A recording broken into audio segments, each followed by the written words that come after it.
Hey, Frontline fans, welcome back to Comic Frontline. And guys, are you ready for another installment of Grimm Fairy Tales Flashback? That's right, fans. We are continuing our appreciation week for Zenescope Entertainment, and we're doing a lot of Zenescope stuff. So this week we will be talking about all kinds of different things that have to do with Zenescope Entertainment. And today we're talking about the main series from the company, Grimm Fairy Tales.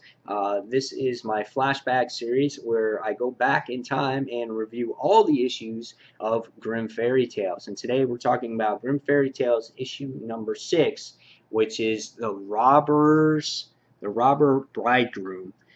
This was a very interesting tale, a little dark, a little scary. It's written by Joe Tyler and Ralph Tedesco, and it was a pretty mean story. If you're looking for a different type of cover, this is what's back on back of the trade right here. This picture right here, and yeah, this kind of says it all right here on this first page.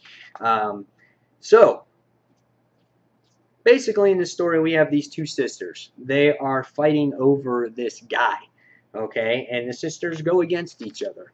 Well, Salem Mathers makes her appearance in this particular issue. Now, again, Salem Mathers is the main character in the Grimm Fairy Tale universe. She's the one that started it all. She's the one that protects people on Earth. And she has this magical book that has myths and legends and fables, and based on the particular situation that people are going through, magically goes to this particular story and kind of, sets things straight for the people that are reading the story.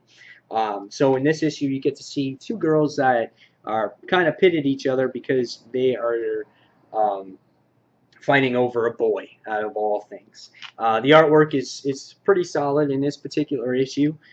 Salem Mathers is not the way she's drawn in current issues of Grimm Fairy Tales. Again, the series is still trying to really get a foothold and be established at this point with consistent writers and series and making things consistent here. Right now, the series at this point in time of Grimm Fairy Tales was basically really featuring on these fairy tales themselves with this horrific twist. That's what each and every individual issue was to this point. So again, these sisters are focusing on fighting each other because of this boy. And so when Salem Mathers makes her approach in this issue, she says, "Here, take this book," and she's like, "I think this can help you guys." So she reads this story, and they're reading about these two particular sisters. And there is this prince, that comes along and sits there and says, "I'm looking for these particular girl to meet my fancy," and out of the two sisters, they're looking at each other like, "Ooh, who's going to pick? Is it going to be her, or is it going to be her?" And it winds up being the brunette. And I forgot her name offhand. And she winds up, going with the prince, the younger sister of the two. And we can see that the sisters is trying to prepare, and they're getting ready for all the everything that's to come for the wedding. And it's 3 days time, or the kingdom's 3 days away, so it's very close. And so the older sits there and says, "Come, sister, I want to celebrate our times together. Let's go take a picnic." So they go and they take a walk outside. I love the environment here, the way it's drawn. The sun is drawn beautifully. The trees are drawn really nice here. I like that, and I like the paneling here. But the sisters wind up, the older sister winds up throwing her younger sister off the ledge, and you're kind of like, holy shit, she's jealous of her sister for marrying this guy. But in the end, after she has, the funeral and she buries her sister, the prince comes along and says to the older sister, says, "I'm sorry, what happened?" And in desperation, she winds up kissing the prince, and the prince is sitting there going, "Whoa," he's like infatuated by her. And in due time, they're the ones that wind up getting married in the issue. And what happens is they go to the castle, to the kingdom, and we get to see all the people that are surrounded around her, and we find out that they're getting ready for the first meal.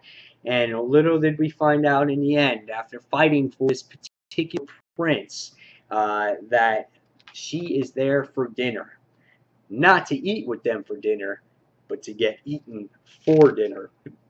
And that's how the issue winds up ending up.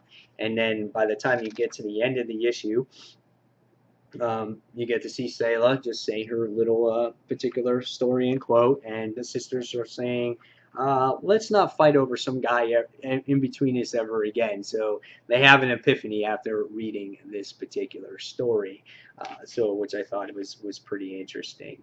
And that wraps up the issue for Grimm Fairy Tales issue number 6.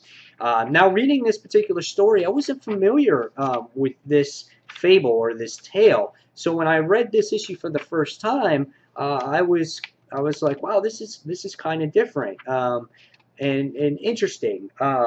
Even though it wasn't as strong as Sleeping Beauty or Cinderella, I still thought it was a nice tale. You know, of how the sister threw her over the edge to get to some guy, to some prince. And then it goes to a modern time where you just see two random sisters fighting over some loser dude, you know. So interesting stuff here. So at issue number 6, after reading the series, you're sitting there going, geez, you know, we've read 6 issues of Fables. How many more can we come up with? So by the time you get to the next trade, which is issue number 7, yeah, there's a lot more stories to be had here. So issue number 6 was solid. I give it a 4 out of 5 stars. Again, go out and read that, guys. Go out and read this first volume. I hope you enjoyed the first 6 reviews of Grimm Fairy Tales, and I will be continuing number 7 very shortly. So, guys, as always, thank you for watching Comic Frontline, and until the next comic book review, this is Mike Spider Slayer signing off. Thanks for watching, guys. See you soon. Bye.